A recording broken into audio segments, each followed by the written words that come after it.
Hey, it's me, Eagle Shadow, yet again, bringing you an intermediate tutorial to help newer players learn some advanced tactics to help improve their gameplay.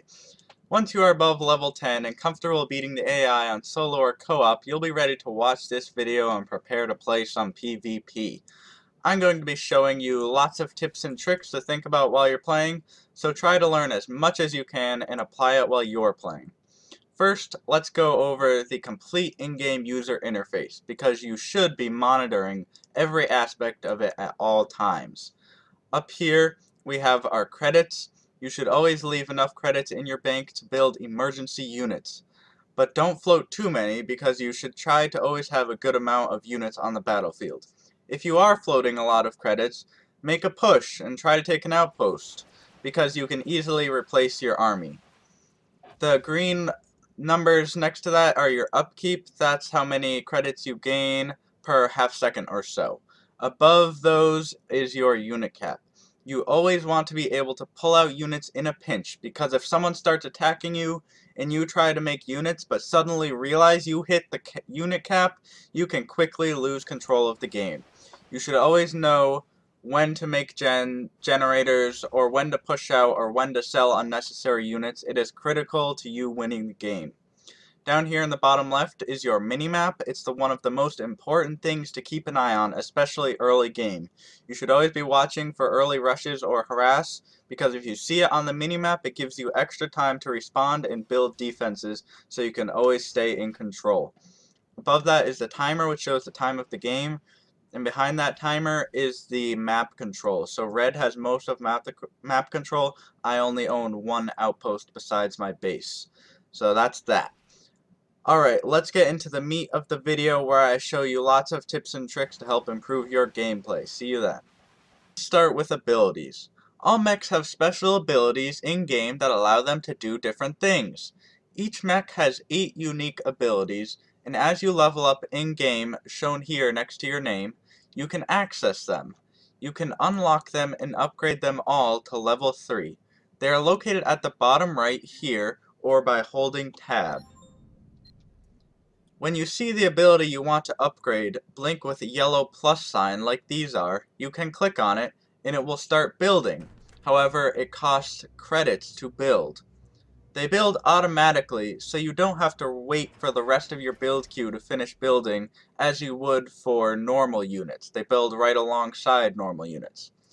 Once it's done building, it will automatically upgrade once you hover over a friendly base or outpost. So I'll just hover over it and it automatically upgrades me, as you can see here.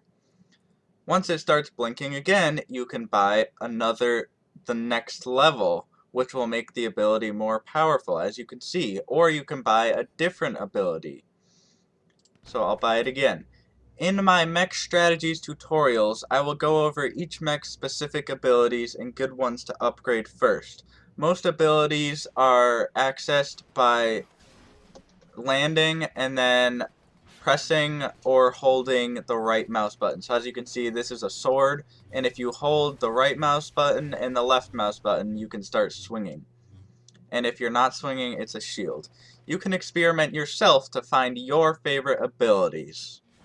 Alright, there are a few things that you need to do as a mid-tier player in your sleep. One is bunkering infantry in outposts. Infantry can be put in the bunkers at the doors of posts, and they get auto-healed and receive an attack and armor buff. Most importantly, they double the longevity of an outpost if enemy tries to neutralize it, because they walk in and relight the bulbs. So you should be able to go like that in your sleep and hit them all. Doing this doubles your time to respawn and defend the outpost.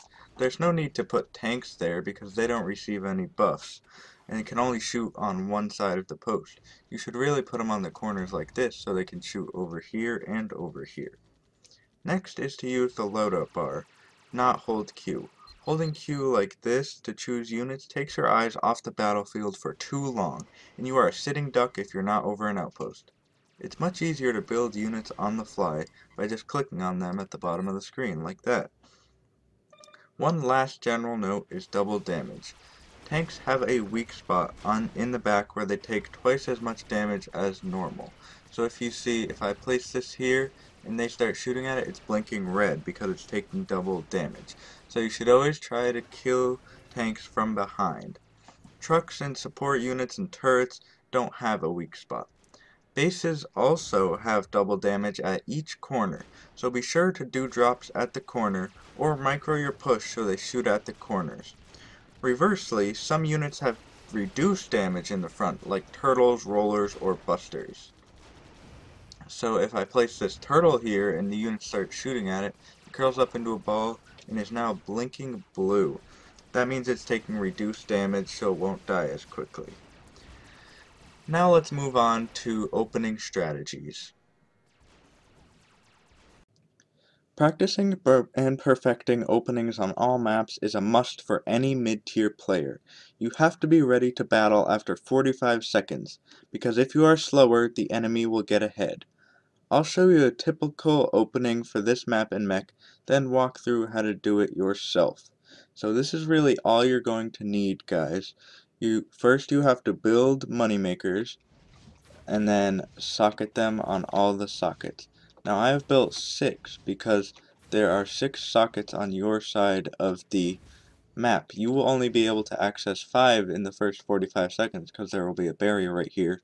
But you should build a moneymaker for the 6th loadout that for your 6th pod for your outpost, because it takes a long time to build moneymakers after the first 45 seconds. So most importantly, you should build moneymakers for all sockets. They are half off in pregame and build in 1 second like all other units, so it saves a lot of time to build them immediately. After that, you want to buy an ability, or you can choose to wait and level up for more options. So you can choose an ability. They do cost credits, however. Then you want to build a light defense. So like mine, 1 turret and maybe a tank is all you're going to need to fend off any harass. Finally, get prepared to either grab your outpost, push mid, or harass the enemy team by making tanks, infantry, or trucks. You should practice your opening on all maps so that you know how many credits you'll need and how long it will take you to build and socket everything and be ready to go. On some maps, you may even be able to kill neutral units in the pregame to get a head start. Next, we'll talk about cheese, and not the yummy kind. Cheese in Airmech is when a team immediately goes for an enemy outpost, bypassing mid to try to capture it. This is a valid strategy, but many opponents will get mad if you try it, so I don't condone using it. Players usually bring infantry or trucks to neutralize the post, or both if you're on a team. You might have to put extra defense during your opening to defend from cheese, but it is easy to stop it if you watch the minimap. Harassing is not cheesing, as long as you don't capture the enemy outpost. So after your opening and or defending against harass or cheese, you should immediately start the mid fight. Have tanks ready to put at mid to get a head start in the pregame. It's important to beat the opponent to mid to get an advantage in the game. You can try to kill the enemy tanks once you place some of yours at mid before they establish a secure line of defense, because at this point they are at their weakest. Now I'll elaborate on how to establish and defend your front lines. So your front lines are going to look like this at the mid. You don't want your support units in front of your tanks because they will quickly die to the enemy. A good order is tanks in front, then support, and finally anti-air. You want to face anti-air with their backs to your tanks so the enemy can't deal double damage easily to any of your units. If the tanks at the front start smoking, pick it up and place it behind a tank with higher health so it is closer to the support. The enemy units will only shoot the closest tank to them. Be sure to heal damaged units over posts as well, and constantly build more units to replace destroyed ones. It's going to take some time to learn and perfect this microing of units, so don't get frustrated if you lose lots of units while attempting to do this. if you see that starting to happen and you're getting pushed back, go for the mech kill. Killing enemy mechs is the best way to get an advantage in mid-fights, because they can't micro their units away while they're dead.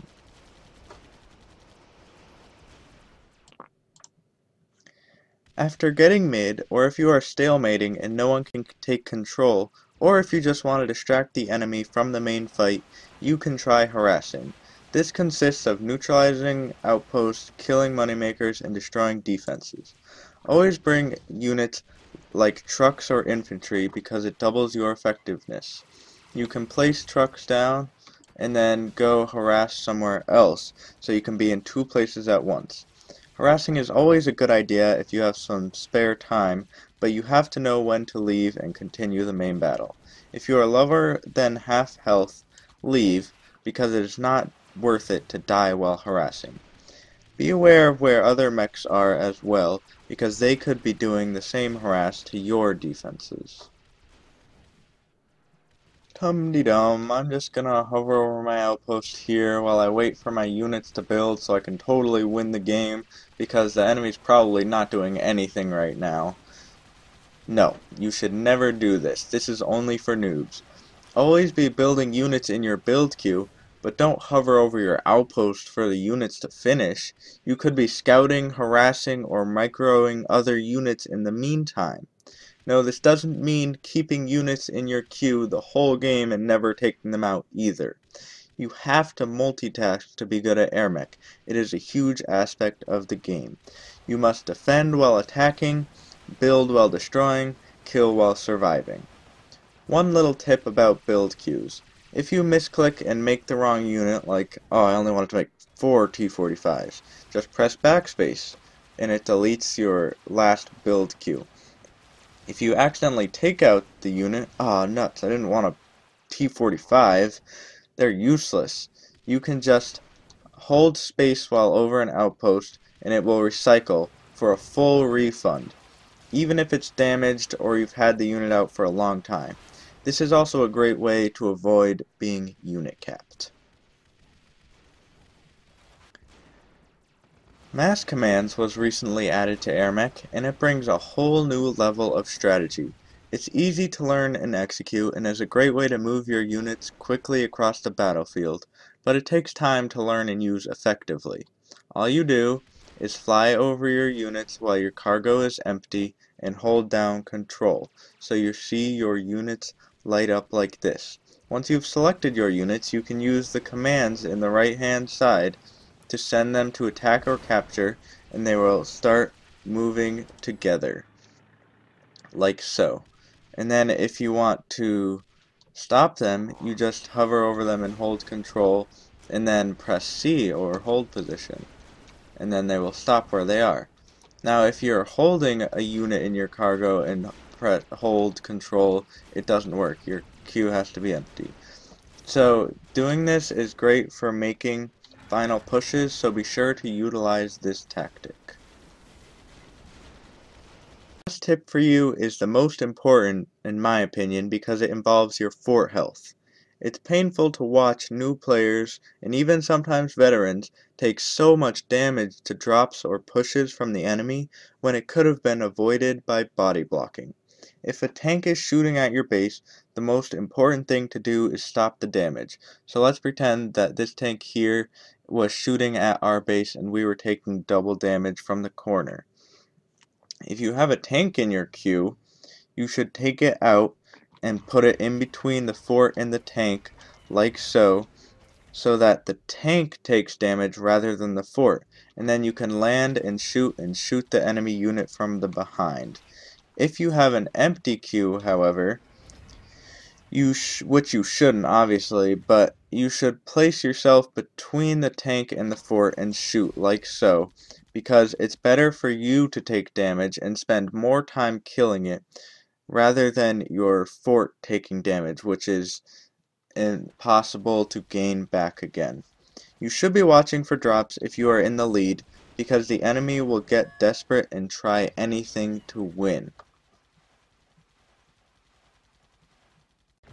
Hey guys, thanks for sticking through to the end of the tutorial. I know it's long, but I wanted to cram in as much info as possible, so I hope you learned something new.